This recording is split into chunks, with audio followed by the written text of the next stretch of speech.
donativos hoje para o nosso projeto de resgate de adictos, dependentes, drogas e outras coisas. E lembrando que a nossa ceia é só no final do mês. Então nós estamos pedindo aos grupos que preparem, cada grupo prepare uma cesta bem bonita, dá tempo de encher a cesta e enfeitar a cesta.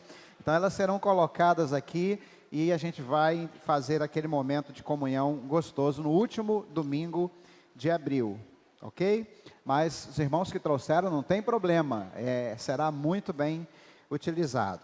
Nós queremos convidar aos queridos para abrirem a sua Bíblia no livro de Atos, que é o livro que nós estamos estudando. Já é hoje a 27ª mensagem no livro de Atos, e nós estamos no capítulo 16. Atos capítulo 16, vamos ler a partir do verso 11, vamos estudar a partir do verso 11 hoje.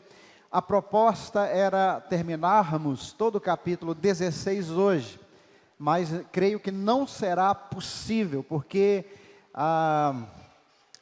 nós não queremos correr na exposição desse capítulo, desse trecho da palavra de Deus. Queremos falar de tal maneira que fique tranquilo para os irmãos assimilarem, entenderem e depois aplicarem nos pequenos grupos multiplicadores. Lembrando que a aplicação não é repetição necessariamente, você não precisa estudar a mensagem de novo, mas olhar o roteirinho, a proposta, as perguntas que são feitas ali para aplicar com bastante tempo aos grupos.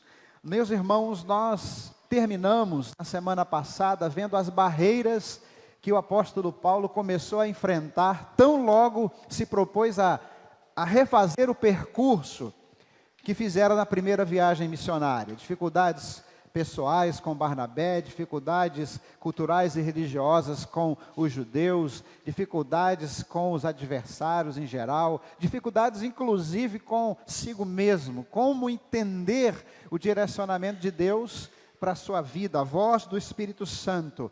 E terminou aquele capítulo de uma forma muito carinhosa, dizendo que a igreja os encomendou à graça de Deus. A igreja se despediu novamente do apóstolo, da sua equipe. Agora não era mais ele e Barnabé, era ele com uma equipe nova, e os encomendou à graça de Deus. Paulo então começa a refazer o caminho, e já nessa nova caminhada, ele experimenta, a experiência de Paulo reforçam a ideia de que Deus ouviu a oração da igreja. Reforçam a ideia de que quando a igreja diz: Senhor, cerca-os com a tua graça, nós podemos aqui conjecturar como teria sido essa oração. Guarda-os, seja sobre eles. Deus ouve essa oração, e nós vamos compartilhar com os irmãos, se não tudo hoje, mas hoje e numa próxima oportunidade, 4 momentos em que a gente percebe a graça de Deus atuando na vida de Paulo e dos seus companheiros de missões. Eu creio que esse mesmo Deus que atuou graciosamente na vida de Paulo, de forma a trazer os benefícios que nós vamos compartilhar aqui, ainda hoje está disposto e é poderoso para atuar da mesma forma na minha vida e na sua vida, amém? Então vamos caminhar no texto para a gente compreender isso. É engraçado que das minhas fontes de estudos em Atos é o pastor Todd Lin, lá do Kentucky, nos Estados Unidos, e ele diz uma coisa muito interessante. Ele diz que por onde Paulo passava, nas suas viagens missionárias, 2 coisas aconteciam: um avivamento e um tumulto. E nós vamos ver nesse texto exatamente isso acontecendo. Há um mover do Espírito Santo, mas dificilmente esse mover deixa de ser acompanhado por alguma confusão, por algum tumulto, por alguma coisa que venha a exigir algo mais do que o apóstolo poderia dar. Muita gente foge da obra de Deus porque a obra de Deus não pode ser feita na base da força humana. Andar com Jesus não é difícil para o homem. Andar em Cristo não é difícil para a gente, irmãos. Andar com Deus, permanecer, perseverar em Deus é impossível sem a sua graça. Vocês entenderam?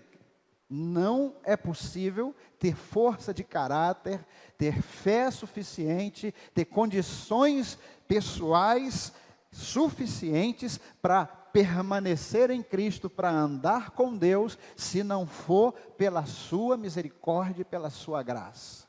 Por isso que Paulo sempre cumprimentava as pessoas, as igrejas dessa forma: graça e paz da parte de Deus e de nosso Senhor Jesus Cristo. E quando ele se dirigia aos pastores, ele não falava só graça e paz, ele falava graça, misericórdia e paz. Paulo experimentou na sua pele, na sua própria vida, a sua incapacidade de perseverar em Cristo, de servir a Deus, de permanecer e até mesmo de se achegar a Ele, se não for pela atuação da graça, da misericórdia do Senhor. Vamos ver isso nesse texto, começando com a afirmação inicial de que é pela graça que nós recebemos sabedoria para compartilhar o Evangelho. Paulo era um missionário já experimentado, ele já tinha feito uma viagem, essa viagem teria durado mais ou menos um ano.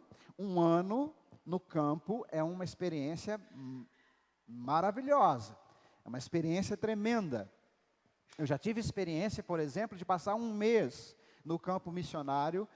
Dessa feita foi em Diamantina, Minas Gerais. Eu era muito novinho ainda na fé, mas nós, naquele um mês, todos os dias, exceto na segunda-feira, quando tinha um dia de descanso, nós estávamos de casa em casa, promovendo estudos, encontrando-nos com as pessoas, falando de Jesus, falando na rádio local, e tudo isso foi somando uma experiência que no final de um mês, a gente pôde compartilhar, assim, perceber que nós não éramos mais os mesmos. Nós sabíamos coisas então, agora que não sabíamos então.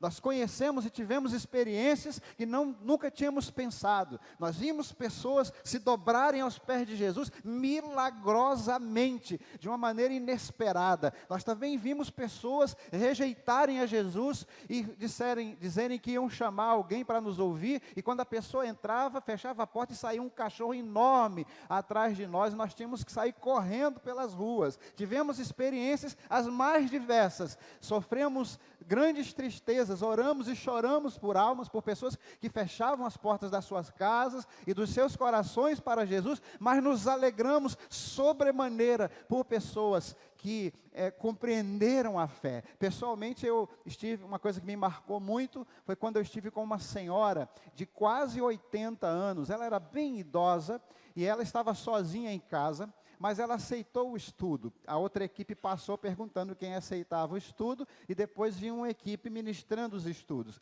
E eu estava nessa equipe que ministrava os estudos. Aí é uma trans, quem já participou de uma trans sabe como é. Então eu cheguei naquela casa, eu estava junto com a minha futura esposa, não era esposa ainda, e eu comecei a falar para aquela senhora sobre o Evangelho, sobre algumas coisas que Deus esperava de nós, que Deus tinha feito por nós, e aquela senhora que tinha uma religião já muito envolvida com a sua religião, ela falou assim: isso está na minha Bíblia também, e eu disse: isso está em qualquer Bíblia que a senhora possa abrir. Ela falou: posso conferir? Uma senhora de quase 80 anos. Sim, por favor. Ela foi lá e pegou e voltou com a sua Bíblia, e uma Bíblia daquelas grandes, enormes. Eu peguei a Bíblia na mão dela, porque ela já era bastante debilitada, a Bíblia era grande, e abrimos no mesmo texto, e quando lemos o texto ao qual nós estávamos nos referindo, as lágrimas começaram a rolar pelo rosto daquela mulher, e ela falou assim: por que eu não fui avisada sobre isso? E eu falei para ela: pode ser que a senhora não tenha prestado atenção, mas ainda não é tarde, agora a senhora está sendo avisada, a senhora quer entregar a sua vida a Jesus? E ela disse: eu quero, e entregou a vida a Jesus ali, naquela hora. Sabe por que eu fico emocionado? Quando uma criança se converte, porque ela tem a vida inteira para servir a Jesus, e quando um ancião se converte, porque teoricamente ele está na porta do julgamento, da porta do juízo. Eu saí dali muito feliz com aquela decisão. Essas experiências foram muito fortalecedoras, mas você imagina Paulo, um ano inteiro, além de toda a cultura que Paulo tinha, além de tudo que Paulo já sabia antes de se converter, aquele um ano de cidade em cidade, de casa em casa, de vila em vila, quantas experiências aquele homem, mas ele aqui reconhece que nós recebemos sabedoria para compartilhar o Evangelho pela graça de Deus. Vamos ler os versos 11 a 15, Atos 16, de 11 a 15. E navegando de Troade, fomos correndo caminho direito para a Samotrácia, e no dia seguinte para Neápolis, e dali para Filipos, que é a primeira cidade desta parte da Macedônia, e é uma colônia, e estivemos alguns dias nesta cidade. Paulo aqui está chegando na Europa. E nos dias de sábado, saímos fora das portas para a beira do caminho, onde se costuma fazer oração. Sublinhe isso na sua Bíblia, onde se costuma fazer oração. E assentamo-nos, falamos às mulheres que ali se ajuntaram. E uma certa mulher chamada Lídia, vendedora de púrpura, da cidade de Tiatira, que servia a Deus, nos ouvia. E o Senhor lhe abriu o coração para que estivesse atenta ao que Paulo dizia. E o Senhor lhe abriu o coração para que estivesse atenta ao que Paulo dizia. E depois que foi batizada, ela e sua casa nos rogou, dizendo: se haveis julgado que eu seja fiel ao Senhor, entrai em minha casa e ficai ali. E nos constrangeu a isso. Nos constrangeu a isso. Meus irmãos, 3 aspectos nesse texto aqui, pelo menos esse primeiro texto, que demonstram atos de Paulo que podem sim ter vindo de sua experiência, mas que são produto e fruto da ação da graça de Deus, nos ensinando a como alcançar as pessoas com a boa notícia do Evangelho. Primeiro, o evangelismo bíblico, para alcançar as pessoas com a mensagem do Evangelho, deve nos tirar do nosso conforto, lugar de segurança, e nos levar aonde as pessoas estão. Diz o texto que Paulo foi onde se costumava fazer oração. Era um agrupamento de pessoas que já tinham provavelmente uma inclinação favorável para Deus. Um dia nós estávamos saindo numa dessas experiências, em outro momento desta feita lá em Campo Grande, no Rio de Janeiro, e o pastor que estava coordenando aquela ação missionária fez uma oração, o pastor Jair. Nunca mais esqueço a oração do pastor Jair. Ele disse assim: Pai, ajuda-nos a encontrar e discernir onde estão as pessoas prontas. Onde estão as pedras preciosas? Onde estão os corações abertos? Porque nós não temos tempo. Como disse o pastor Ari, quem não sabe quanto tempo tem muito pouco tempo. E eu lembro dessa oração e eu fiquei constrangido por aquela oração e eu fiquei orando aquilo. Pai, nos mostra onde estão os corações abertos. Onde é que eles estão? E então, às vezes esses corações abertos estão no lugar de oração. No lugar onde as pessoas estão buscando a Deus. Elas não eram mulheres judias, elas ainda não sabiam, não tinham tido notícias de que o Senhor já tinha enviado o seu Messias, o Salvador. Elas não sabiam, elas precisavam saber, mas o coração delas era um coração aberto. Mas Paulo precisou ir onde elas estavam. Às vezes, surpreendentemente, nós vamos encontrar pessoas com corações abertos em um bar, em frente a um prostíbulo. A minha esposa já participou da Madrugada do Carinho no centro do Rio de Janeiro e encontrou corações abertos nas calçadas, com a bolsinha, se prostituindo. E falou do Evangelho para pessoas nesse estado. E algumas riram, algumas se afastaram, mas outras pediam: fale mais. Será que Deus me ama mesmo? Corações abertos. Nós nunca sabemos onde vamos encontrá-los, mas precisamos ir onde elas estão, onde as pessoas estão. Este culto aqui chama-se culto do amigo, não é à toa. Nós instituímos que ele chamaria culto do amigo, porque nós deveríamos passar a semana pensando qual é o amigo que eu vou levar no domingo. Quem é que eu vou levar? Aonde está o amigo, Senhor? Aonde está o colega? Onde está o vizinho? Onde está o parente, o ente querido que eu vou levar ao culto no domingo, que eu vou falar das boas novas do Evangelho, que eu vou falar do amor de Deus e dizer, olha, vamos nos reunir para celebrar o amor de Deus. Vamos juntos. E a gente às vezes se ressente de que alguém diz não, se ressente de que alguém não quer, e aí nós passamos para o segundo princípio que Paulo nos ensina aqui, que é pela graça de Deus que nós aprendemos a evangelizar. Sabe qual é o segundo princípio? Deixe Deus trabalhar. Pela graça que nós aprendemos, a gente tem uma aflição no coração, nós temos uma urgência, nós sabemos o bem que Deus nos faz, nós sabemos como é bom andar, e o Espírito Santo habitando em nosso coração, nós sabemos como é bom contar com Deus, mas então nós ficamos aflitos e às vezes nós queremos impor a nossa fé às pessoas. Deixe o Senhor trabalhar. Paulo sabia que era assim que funcionava. Ele pregou, ele argumentou, mas ele não disse, ela entendeu o que eu falei. Ele não disse, eu consegui convencê-la. Ele disse, o Senhor abriu o coração de Lídia. Meu irmão, o seu papel é contar a boa notícia. O seu papel é dizer que Deus veio, que Deus já demonstrou o seu amor por nós. O seu papel é contar para as pessoas que elas não precisam andar nas trevas, que elas já têm a luz do Evangelho, é contar o que Deus já fez por elas e deixar Deus agir no seu coração. Fique tranquilo, não fique angustiado. Meu filho estava orando, eu fiquei com a dó dele, Gabriel, e fiquei preocupado também dele ficar frustrado. Ele falou, pai, eu estou falando, eu estou testemunhando para um amigo, mas ele não está aceitando, ele não está vindo à igreja, ele não está sendo receptivo ao que eu estou falando e tal. E eu disse, Gabriel, fala com ele, demonstra o amor de Deus para ele, seja amigo dele, mas deixa o trabalho de conversão com o Espírito Santo. Deixa Deus tocar. Eu falo para o Gabriel e falo para as pessoas sempre, como foi na minha própria vida. Quantas vezes eu disse não. Quem já disse não aqui é um convite ao Evangelho, Levite? Quase todo mundo já disse não. Já disse N nãos. E engraçado, tem uma amiga nossa, que foi evangelizada, entre outras pessoas, pela minha esposa, que quando caiu a ficha, né, eu sou do tempo do caiu a ficha, tá, irmão? Vocês desculpem aí. Quando caiu a ficha, ela falou assim, por quê? Ela chegou para a Betânia e falou, por quê? Foi isso, por que vocês nunca me falaram? Betânia falou, como assim?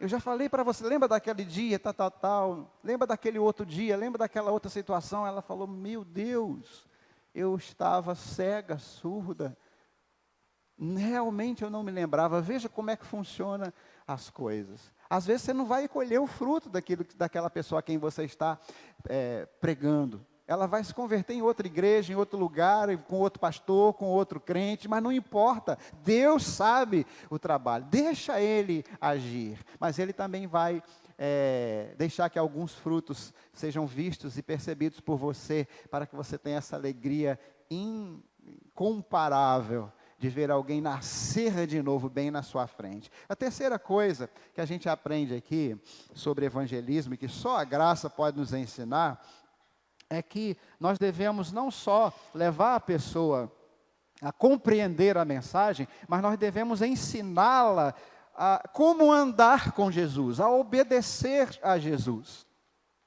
Não é apenas dizer que Cristo salve, dizer agora vá em paz, ótimo, você já aceitou, fazer uma oração com ela. Isso nós chamamos de relacionamento discipulador. É andar com essa pessoa, é ministrar a ela as bases da sua fé. Olha, que o verso 15 diz que essa mulher fez o que depois que creu? Ela foi batizada. Paulo ensinou para ela que a conversão é uma decisão íntima, é do coração, mas que deve ser testemunhada através de uma ação externa. O batismo é um ato de testemunho e de obediência, de que a pessoa realmente se converteu. Se você creu, do fundo do coração, você já entregou sua vida a Jesus, não saia daqui hoje sem pegar o seu pedido de batismo, está ali atrás no mural, preencher o seu pedido e marcar a data do seu batismo. Se você tem certeza da sua conversão, você está sendo ensinado, como Paulo ensinou a Lídia, que você deve batizar-se. A primeira coisa que uma pessoa faz depois de crer em Cristo é ser batizado. Então isso ensina o quê? Que Paulo acompanhava as pessoas. Por isso a grande comissão diz: fazei discípulos de todas as nações, batizando-os em nome do Pai, do Filho e do Espírito Santo, e ensinando-os a guardar todas as coisas que eu vos tenho mandado. Eu não consigo entender um crente, uma pessoa que se diz crente, que nunca dá o próximo passo. É como um namorado que nunca pede a moça no noivado. Isso normalmente acontece assim, né? Normalmente são os rapazes que enrolam nesse aspecto. As moças têm mais desejo, mas acontece o contrário também. O que você vai pensar? Ele diz toda hora: eu te amo, e ela fica assim: como assim me ama? Nem nada, nem uma proposta, nem um anel de compromisso. Aí noiva: eu te amo, já estou noiva assim, 5 anos. Teve alguém que ficou noiva 5 anos aqui? Não, né? Eu já estou noiva há 5 anos e nada, ele não fala em dar o próximo passo. Então a fé, ela é assim, ela é progressiva. Existem os próximos passos a serem dados. E Paulo ensinou a Lídia nesse sentido. E você também deve levar as pessoas a Jesus e continuar com elas, ajudando-as a caminhar. Eu quero dizer para você que no nosso encarte tem uma parte azul aqui, bem-vindo ao nosso culto, em que nós pedimos a você para preencher e pedimos a você se identificar para que nós possamos entrar em contato com você. Eu quero dizer que as pessoas que preencherem essa partezinha azul vão receber uma revista eletrônica chamada Os Próximos Passos. Essa revista eletrônica são as indicações e orientações sobre o que você precisa fazer imediatamente, nos primeiros 30 dias após a sua conversão. Esse texto foi fruto de uma pesquisa de um pastor, de um teólogo, que percebeu que, normalmente, se essas pessoas não fizerem esses passos, essas orientações nos primeiros 30 dias, elas dificilmente conseguem avançar, dificilmente elas conseguem progredir. Então preencha essa partezinha azul. Você decidiu para Cristo recentemente, ou mesmo que você não fez essa decisão recente, mas não conhece esses passos, os próximos passos, o nome dessa revista eletrônica. Nós vamos mandar pelo seu e-mail, mas deixa aqui o seu nome, o seu e-mail, o seu telefone de maneira legível, para que a gente possa ter esse contato com você e ajudá-lo na caminhada com Cristo. Porque a evangelização não para quando a pessoa se decide, quando ela converte, quando ela compreende que não há nenhum outro nome dado entre os homens pelo qual possamos ser salvos, que não há ninguém a quem nós possamos clamar, não há ninguém que possa nos ouvir no céu, a não ser o Pai, na pessoa de Jesus Cristo, por intermediação do Espírito Santo. Não há, então não adianta levantar clamores. Então as pessoas compreendem que Cristo é o mediador enviado do céu para nos ligar a Deus, compreendem isso, mas ainda há várias coisas a serem compreendidas, e Paulo fez esse trabalho, e na própria decisão de voltar às cidades, ele disse: vamos fortalecer os convertidos. Então, se você tem alguém que aceitou Jesus, procure essa pessoa, fortaleça essas pessoas, trabalhe com elas. A segunda coisa que a gente aprende, agora falando do aprendizado de Paulo, de que ele estava vivendo sobre a graça de Deus, é como vencer o adversário. É pela graça que a gente recebe poder para vencer o adversário. Meus irmãos, existem 2 questões, e eu quero parar nesse ponto hoje. Nós vamos fazer só os 2 pontos. Primeiro, como falar das boas notícias, das boas novas, como pregar o Evangelho. E segundo, como vencer o adversário.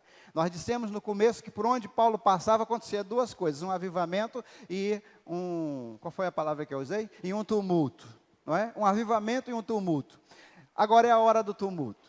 Houve conversões, Lídia se converteu, toda ela e a sua casa foi batizada. A casa de Lídia se tornou a PIB de Filipos, né? A primeira igreja batista, a primeira igreja bíblica de Filipos. Ali se formou uma igreja maravilhosa, uma igreja do Senhor. tudo bem, está tudo maravilhoso, agora vem a hora do tumulto, né? Porque é assim que funciona. Nós temos um adversário e há duas coisas que nós precisamos tomar cuidado em relação a esse adversário. Primeiro, é super enfatizá-lo. É enfatizar demais a pessoa do diabo. É viver pensando nele, viver com medo dele. É o tempo todo dormir, pensar. Tem gente que até ora ao diabo. Tem gente que dirige suas orações ao diabo. Nunca oraria ao diabo, meus irmãos. Se falar ao diabo, por que vai falar para o diabo? Fala para Deus. Ao invés de você dizer assim, diabo, você está repreendido, você fala assim, Senhor,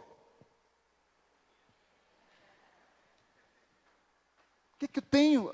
A palavra certa é aquela que Jesus disse, eu nada tenho contigo, eu não tenho nada com ele.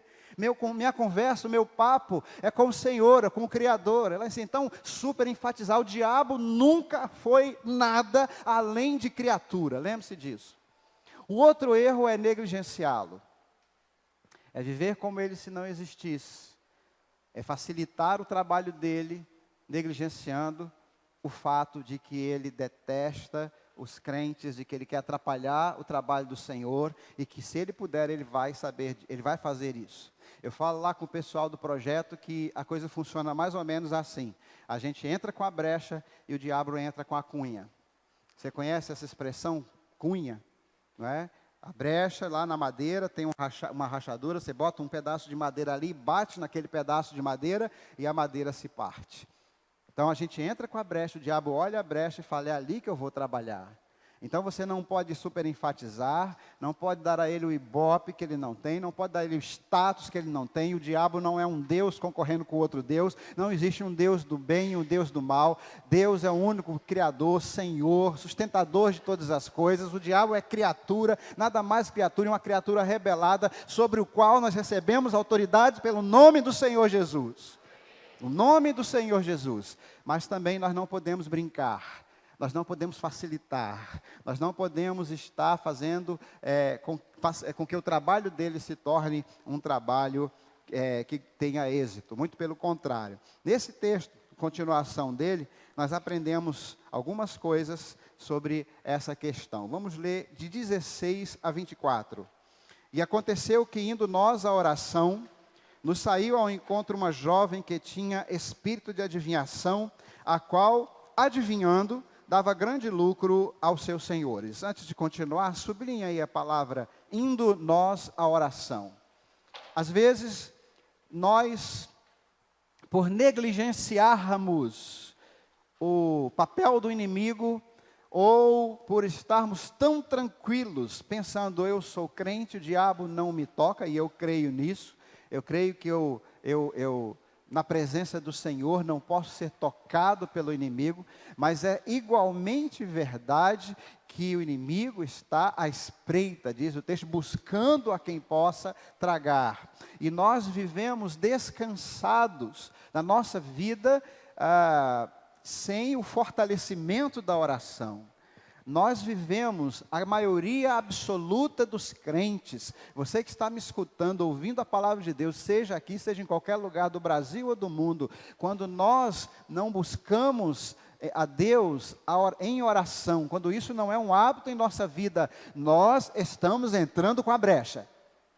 E se nós entramos com a brecha, o diabo vai entrar com a cunha e vai fazer o estrago. Nós ficamos fragilizados. Paulo, do alto da sua estatura espiritual, Jesus, com toda a sua atividade, ele não tinha tempo nem para comer muitas vezes. Ele fazia noites de vigílias, porque ele sabia que sem oração ele não poderia sobreviver. Meus irmãos, nós precisamos de um avivamento em oração. Nós precisamos, estamos fazendo a oração da almofadinha, que é 1 hora de oração direto, na sexta-feira, de 10 às 11, 1 hora de oração, sem conversa, ninguém bate papo. Começou a orar, é um depois do outro, nós só nos levantamos depois de 1 hora, e nós temos sentido, pessoas novas estão chegando, mas eu quero convidar você a fazer algo diferente na sua vida. Se você quer viver uma vida acima de constrangimentos com o inimigo de sua alma, com capacidade para combatê-lo, com capacidade para resistir a ele, primeiro você precisa se submeter a Deus. As pessoas leem muito bem aquele texto que diz assim: resistir ao diabo e ele fugirá de vós. Mas não leia o versículo anterior, ou a cláusula anterior que diz: sujeitai-vos a Deus, resisti ao diabo e ele fugirá de vós. Se eu e você não nos sujeitarmos a Deus, nós não poderemos resistir ao diabo. Eu vou repetir: se você e eu não nos sujeitarmos a Deus, nós não poderemos resistir ao diabo. Então o texto diz: indo nós à oração. Eu quero convidá-lo a mudar a sua vida, a se tornar um crente de oração, a se sujeitar a Deus em oração, para que você possa, no momento oportuno, no momento necessário, resistir ao diabo e ver o diabo fugindo de você, em nome de Jesus. Ver o diabo fugindo de você. E as pessoas vão falar: olha como que ele é poderoso. E você vai falar: vocês que pensam. Se eu não estiver ligado ao Senhor, se eu não estiver sujeito ao Senhor, eu não posso resistir ao diabo. Verso 17. Esta adivinhadora, seguindo a Paulo e a nós, clamava dizendo: estes homens que nos anunciam o caminho da salvação são servos do Deus Altíssimo.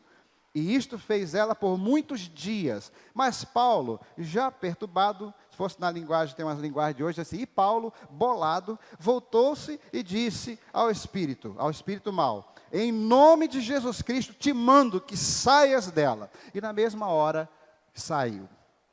Paulo ficou indignado, perturbado com aquele negócio. Ele foi ficando nervoso, ele foi percebendo que aquilo não era de Deus. Esse parágrafo nos fala da realidade de um opositor, de um inimigo que tenta atrapalhar o trabalho do Senhor, que tenta nos afastar do Senhor. E já tive algumas experiências em que houve confronto direto. Foram poucas vezes, muito poucas vezes, em que houve confronto direto, em que eu estive face a face com o inimigo, em que eu pude ver o inimigo incorporando em alguém, em que eu tive que orar por alguém para que aquela pessoa fosse liberta de uma possessão, pouquíssimas vezes, mas inúmeras vezes, eu vi o inimigo tomando conta das vidas das pessoas, sem que elas nem se dessem contas. Essas pessoas estavam perfumadas, essas pessoas estavam arrumadas, essas pessoas estavam endinheiradas, e elas não sabiam que aquela roupa preta do Homem-Aranha lá já estava tomando conta do seu ser. Sabe aquele filme do Homem-Aranha que tem uma roupa diferente, preta, que toma conta dele, e ele tem uma dificuldade enorme de se livrar daquele negócio? A principal arma de Satanás chama-se sedução. A palavra sedução, do latim seducere, significa levar para o lado. É como quem diz: chega aqui que eu quero ter um papo com você. Vem cá, vamos bater um papo reto aqui, um papo 10. E ele sugestiona, e ele faz tergiversações, ele macula a verdade, ele distorce a verdade, ele nem mente. Ele nem precisa mentir. Ele acrescenta uma palavra aqui, uma coisa ali. Não foi assim com Adão? Ele pergunta o que é que Deus disse, e Adão fala, e ele fala: certamente não morrerás. Ele só acrescentou o não. Disse as mesmas palavras de Deus. Aqui a mulher, possessa de um espírito de adivinhação, estava dizendo a verdade. Estes homens que vos anunciam o caminho da salvação são servos do Deus Altíssimo. Qual é o problema com isso? Eles não eram mesmo? Eles não eram mesmo? Mas o que subjaz? O que está por trás a essa expressão? Primeiro, tirar a atenção. Como é que eu posso pregar aqui com você olhando para o celular, com você fazendo conversas paralelas, com você se levantando para beber água? Outro dia eu estava vendo assim, tem crente que quando chega na igreja parece que baixa um espírito de camelo, né? O espírito de camelo baixa nele, mas aí eu fiquei pensando que não, né? Porque o camelo ele bebe bastante água e depois atravessa o deserto todo sem beber água. Então, se for assim, beba água antes de chegar ao culto. Nós estávamos gravando o nosso culto lá de trás e me dava uma agonia muito grande depois, olhando as gravações. Quanta gente se levanta. E eu vou te falar, hein, tem gente que se levanta, que se estiver lá bebendo água, vai ter barriga d'água, porque não vi voltar não, eu só vi sair. Talvez tenha passado por trás da câmera, alguma coisa assim, né? Mas é impressionante esse negócio.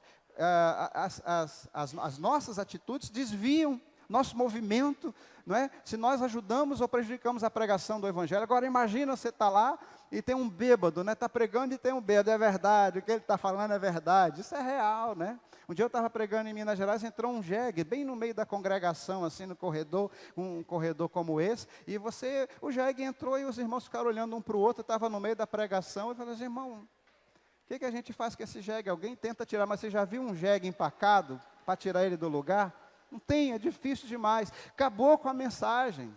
Eu falei, irmãos, deixa para a próxima, né? Vamos tirar o jegue aqui, vamos cantar um cântico e vamos terminar o culto por hoje. Imagina essa mulher, diz aqui o texto que ela ficou muitos dias. Eu estou impressionado com a paciência de Paulo. Esse não é o Paulo que eu conheço. Ficou muitos dias, talvez até ele no começo estivesse gostando, né? Porque a frase era, estes que vos anunciam o Evangelho são servos do Deus Altíssimo. Olha que pregador, olha que evangelista, olha que cantor, olha que instrumentista. Meu Deus, então, o que estava acontecendo aqui? Além de atrapalhar e tirar, desviar a atenção, o foco das pessoas, elas estavam, quem sabe, tentando produzir uma semente, alguma coisa que Paulo falou, é isso aí. Até o demônio reconhece, né? Até o diabo, fala mais diabo, pode falar que está bom. Né? Pode continuar falando, porque eu sou servo do Deus Altíssimo mesmo. Mas chega uma hora que Paulo percebe que aquilo não vem de Deus e diz, Espírito, em nome de Jesus Cristo eu te mando, sai dela. E aí quando Paulo faz isso, não dá outra, ele arruma o tumulto. O tumulto vai ficar para a semana que vem, vai ficar para a próxima vez, né? Semana que vem, pastor Marcos estará pregando. E eu estarei em Santos, a Convenção Batista Brasileira. Mas no outro domingo, nós vamos terminar essa mensagem. Mas eu quero concluir hoje com esse poder de sedução que o diabo tem. Que é a forma majoritária como ele desvia os crentes, desvia os missionários, desvia os pastores. É o seducer, é chamar para o canto, é desviar da rota. Há um texto em João.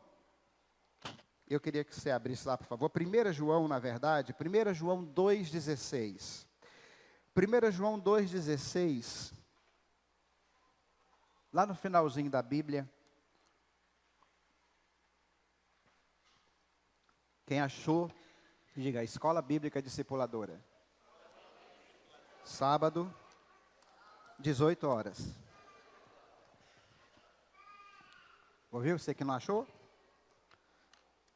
1 João 2,16 diz, porque tudo o que há no mundo, a concupiscência da carne, a concupiscência dos olhos, a soberba da vida, não procede do Pai, mas do mundo. 1 João 2,16. Eu quero falar sobre essas três formas de sedução que o diabo usa todo dia com a gente. Eu acho que é verdade aquilo que o Thales Roberto canta, né? Todo dia o pecado vem e me chama. A concupiscência da carne. A concupiscência da carne, segundo os estudiosos, segundo os eruditos da palavra, diz respeito aos prazeres imediatos da carne, como comida, bebida, diversão, inclusive sexo, né, quando é feito como diversão. Muitas pessoas são seduzidas por essas coisas e trocam as promessas eternas por essas coisas. Um dia eu estava falando de Jesus para um rapaz no quartel, e ele disse assim, eu nunca vou aceitar ser crente. Por quê? Porque a igreja funciona final de semana. Final de semana eu estou na balada, rapaz.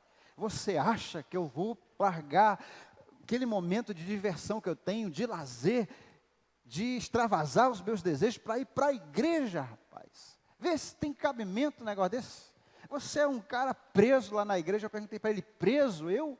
O que acontece quando você não vai na balada? Eu fico deprimidão, eu fico triste. Eu falei, pois é, meu irmão. Quem que é preso? Quem que é o prisioneiro? Quem que é o adicto aqui? Não é? Mas ele foi seduzido por os princípios elementares, pelos instintos, pela animalidade do ser. Os desejos naturais da vida, quando tomam conta do indivíduo e faz com que eles vivam e troquem isso por qualquer coisa. Por exemplo, Esaú, lembra de Esaú? Esaú estava com fome e chega Jacó, seu irmão, os dois filhos de Isaac, ele oferece e ele pede um prato de sopa para Jacó. Jacó era um bom cozinheiro, tinha aprendido a cozinhar. Eu quero dizer para os irmãos, para vergonha minha, que meu filho Gabriel já sabe fazer arroz e eu ainda não. Então, teve um dia que eu queria trocar alguma coisa pelo prato de arroz dele. Eu quase caí no pecado de Esaú aqui. Esaú faz esse pedido da sopa, do prato de lentilha, sei lá o que era. E Jacó, o enganador, o suplantador, o espertalhão, diz assim: eu te dou o prato de sopa se você me vender o direito da primogenitura. E Isaac fala: que me vale o direito da primogenitura? Eu estou morrendo de fome, manda para cá esse prato logo. É a carnalidade, é aquela coisa animalesca mesmo. E ele vai, eu fico imaginando, comendo aquele negócio, molhando o pão ali, se chafurdando naquilo, e depois ele, algum tempo depois, não sei quanto, se deu conta da besteira que tinha feito. E o mais triste nisso é que às vezes, quando a gente cai na concupiscência da carne, os prazeres da carne, e deixa de andar com Deus por causa dessas coisas, por causa da prostituição, por causa da lascívia, por causa da gula, por causa dessas coisas, por causa desses prazeres, quando a gente se dá conta da besteira que a gente fez, pode ser tarde demais. Tem um texto lá em Hebreus 12, que diz isso, Hebreus 12, 16 e 17. Ninguém seja devasso ou profano como Esaú, que por uma refeição vendeu o seu direito de primogenitura, porque bem sabeis que querendo ele ainda depois herdar a bênção, foi rejeitado, porque não achou lugar de arrependimento, ainda que com lágrimas o buscou. Foi tarde demais.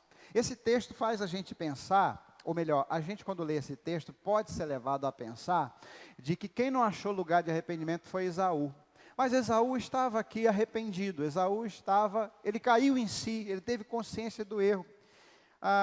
Existe uma tradução, que inclusive é uma tradução católica, que diz assim: sabeis que desejando ele em seguida receber a bênção do herdeiro, lhe foi recusada, apesar de todas as súplicas e lágrimas, para que seu pai mudasse de sentimento. E eu fiquei pensando, caramba, aqui o problema não é que Esaú não tenha se arrependido do seu erro, é que ele se arrependeu tarde demais, seu pai não teve mais o que fazer, Isaac não pôde mais mudar de ideia. Meus irmãos, você já pensou? Você chegar no momento em que você poderá suplicar, inclusive Apocalipse diz que haverá um dia, quando Jesus voltar, que os homens ímpios pedirão para morrer, e nem essa oração lhe será atendida. Então, existe um momento de se arrepender. A Bíblia diz: buscai ao Senhor enquanto se pode achar, invocai-o enquanto está perto. Então não existe essa coisa de amanhã eu faço isso, ou amanhã eu converso com Deus, amanhã eu me acerto com o Senhor. Nós temos pregado na quarta-feira sobre os grandes pregadores e as suas pregações. Quarta-feira passada falamos sobre Billy Graham, na anterior sobre Spurgeon, e sem ser essa quarta-feira, na próxima vamos falar sobre um outro pregador muito, muito famoso, que é o Moody, na história. O Moody estava pregando um dia no templo que ele construiu para receber as pessoas, muita gente estava lá, e o Moody disse: hoje eu falei para vocês sobre o que fazer com Jesus. Eu lhes expliquei da forma mais clara possível sobre isso. Semana que vem nós vamos nos reunir aqui, e você vai me dizer o que você vai fazer a respeito de Jesus. E quando ele ia despedir a multidão, entrou uma pessoa dizendo: fogo, fogo, fogo, Chicago está pegando fogo. E realmente estava acontecendo um incêndio enorme no centro de Chicago. Aquelas pessoas saíram correndo para suas casas, para salvar suas coisas, para salvar parentes, para salvar filhos, esposas, e muitos acabaram morrendo. E o Moody, depois falando com a sua esposa, disse: o que eu estava pensando? Como eu tive a arrogância, a presunção de achar que todos nós tínhamos mais uma semana. Como eu pude pregar a Cristo, falar do céu, falar do inferno, falar de Jesus e dizer semana que vem nós pensamos sobre isso. É no dia que se chama hoje, meus irmãos. O momento é agora, a sua decisão é agora, o futuro não nos pertence. Nós precisamos decidir o que fazer com Jesus hoje. E nós estamos aqui para orar com você sobre isso. Nós estamos aqui para ajudar você a esse respeito. Mas nós percebemos que existe outra arma de sedução de Satanás, é a concupiscência da carne. A concupiscência da carne diz respeito à concupiscência dos olhos. A concupiscência dos olhos, ela diz respeito à cobiça pelas coisas materiais. Se os olhos trabalham com a animalidade do ser, com os instintos, a carne, se os olhos trabalham com os instintos, se a carne trabalha com os instintos, os olhos trabalham com a cobiça, com o ter, com o poder que vem da sensação de domínio, de controle. Eu estava nesses dias aí, olhando o Face, e vi alguém que escreveu assim: eu quero ser rico, no status dele. E aí eu achei que era brincadeira e tal, mas depois eu vi ele respondendo aos comentários, e eu vi que ele estava falando sério: eu quero ser rico, é mesmo. Aí, como eu tinha intimidade com a pessoa, postei para ela 1 Timóteo 6, de 9 a 11. 1 Timóteo 6, de 9 a 11 diz: mas os que querem ser ricos, ou seja, os que têm isso como propósito de vida, caem em tentação e em laço, e muitas concupiscências loucas e nocivas, que submergem os homens na perdição e ruína. Porque o amor ao dinheiro é a raiz de todos os males. E nessa cobiça, alguns se desviaram da fé e se traspassaram a si mesmos com muitas dores. Mas tu, ó homem de Deus, foge destas coisas e segue a justiça, a piedade, a fé, o amor, a paciência e a mansidão. Meus irmãos, a Bíblia não santifica a pobreza, nem demoniza a riqueza, mas adverte. Não é o Ministério da Saúde, é a Bíblia, Palavra de Deus, Sagradas Escrituras. O dinheiro é um bom servo, mas é um péssimo senhor. O dinheiro é um bom servo, se você o usa para muitas coisas boas. Com o alvo de missões alcançados, está aí inclusive no boletim dos irmãos, o alvo alcançado, mais de 120% do alvo, graças a Deus, glória a Deus por isso, alcançado. Nós vamos ajudar muitos homens e mulheres a fazerem um excelente trabalho ao redor do mundo, e também o nosso projeto aqui em Porto Velho, a resgatar mais vidas. O dinheiro é um bom servo, mas é um péssimo senhor.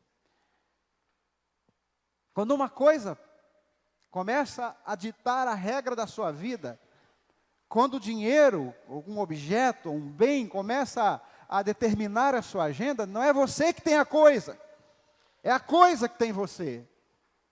E você vai se coisificando. Por isso, a concupiscência dos olhos diz respeito à ambição, a concupiscência dos olhos diz respeito a ambições do ter, é tão advertência, tão terrível na Bíblia, como a obra do diabo, uma sedução do inimigo.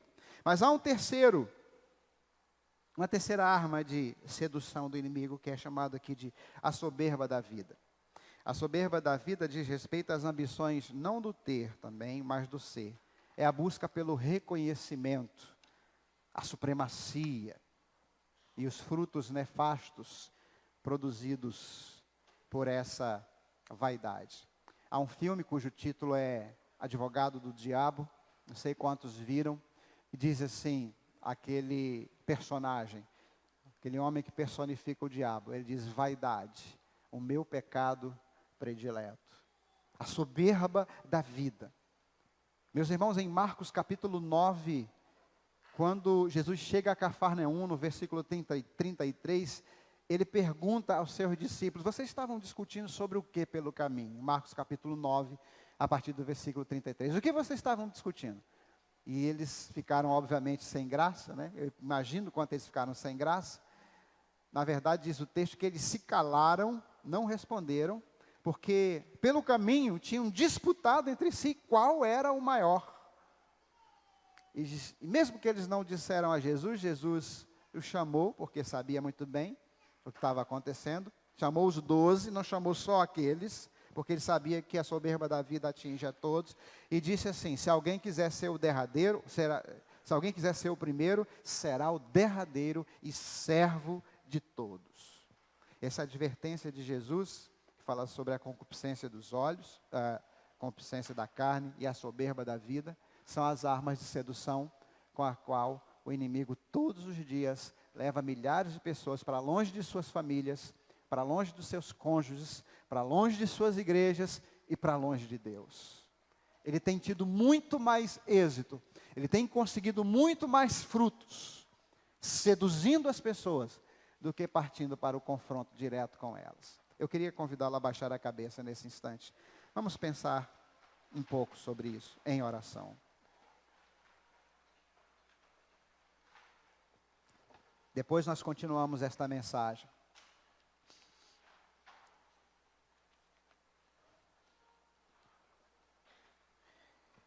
Pai querido, nós queremos te agradecer, porque nós somos acompanhados pela tua graça, por onde quer que andemos. Especialmente, ó Pai, se estamos conscientes da nossa missão, da nossa comissão, de que nós somos chamados a buscar pessoas para o Senhor, a fortalecê-las na fé. E sabemos que nessa caminhada nós vamos ter frutos bons, vamos nos alegrar com pessoas que se convertem, mas também vamos sofrer resistência do inimigo. Vamos sofrer retaliação muitas vezes. Porém, Pai, a tua palavra diz para nós não nos assustarmos, porque se nossa vida de oração diante do Senhor, porque se estivermos subjugados a Ti, submissos a Ti, nós poderemos resistir ao diabo de tal forma que ele fugirá de nós pelo nome de Jesus. Mas nós queremos orar nesse instante, reconhecendo que muitas vezes temos mais facilidade de resistir aos ataques frontais do inimigo e dizer sai em nome de Jesus e repeli-lo pela palavra da fé em nome do Senhor, do que de resistir a Satanás quando seus ataques são sutis, quando ele nos seduz, quando ele nos oferece vantagens, as vantagens dessa vida, as concupiscências da carne, dos olhos, a soberba da vida, a ambição do ser, a ambição do ter, o orgulho, a vantagem, a presunção de ser maior do que o outro, a presunção de aqui ajuntarmos riquezas, de termos segurança nas coisas materiais, sedução do inimigo, e nós nos submetemos a coisas que sabemos são desagradáveis a Ti, pela sedução do inimigo. Ele nos leva para o lado, ele nos leva para um atalho, ele nos tira do teu caminho. Quantos aqui já até fizeram, ó Pai, diante do Senhor uma entrega de coração, mas foram seduzidos, não foram atacados, não foram machucados, não foram possuídos, foram seduzidos. E nós oramos, Senhor, em nome de Jesus, para que o Senhor nos livre das seduções satânicas, nos livre dos ataques, nos dê graça para nós resistirmos em nome de Jesus e vermos o diabo sair correndo, mas nos livra também das sutilezas, nos livra também das propostas indecentes de Satanás. Eu te peço, Pai, por todos aqueles que estão aqui, que o Senhor possa ministrar ao coração nesse instante, de que precisamos estar atentos para resistir ao inimigo, quando ele nos atacar, ou atacar a sua igreja, ou atacar um servo, ou uma criatura tua, mas precisamos estar especialmente atentos, para resistirmos em oração, quando ele vier com sussurros e blandícias, e propostas sedutoras, porque nós não podemos trocar coisas eternas por coisas temporais. Ajuda-nos nisso, em nome de Jesus. Amém e amém. Meu amado, eu quero convidá-lo a ficar em pé para nós louvarmos a Deus com o último canto. E nesse cântico nós vamos louvar a Deus porque Ele é o nosso Senhor que nos sustenta, nos dá graça em todas as situações. E nós queremos, no final, orar junto com você aqui. Enquanto nós estivermos cantando, se você quiser sair do seu lugar e vir aqui à frente para nós orarmos juntos. Talvez você já tenha feito a sua decisão e o diabo te seduziu e você não permaneceu. Talvez você esteja enfrentando um ataque satânico exatamente agora na sua vida, uma retaliação do inimigo. E você quer graça, misericórdia, e você entendeu que é pela oração, submetendo-se a Deus, que você poderá resistir ao diabo. Vem aqui à frente para nós orarmos juntos, enquanto nós cantamos esse canto. Pode sair do seu lugar e vir.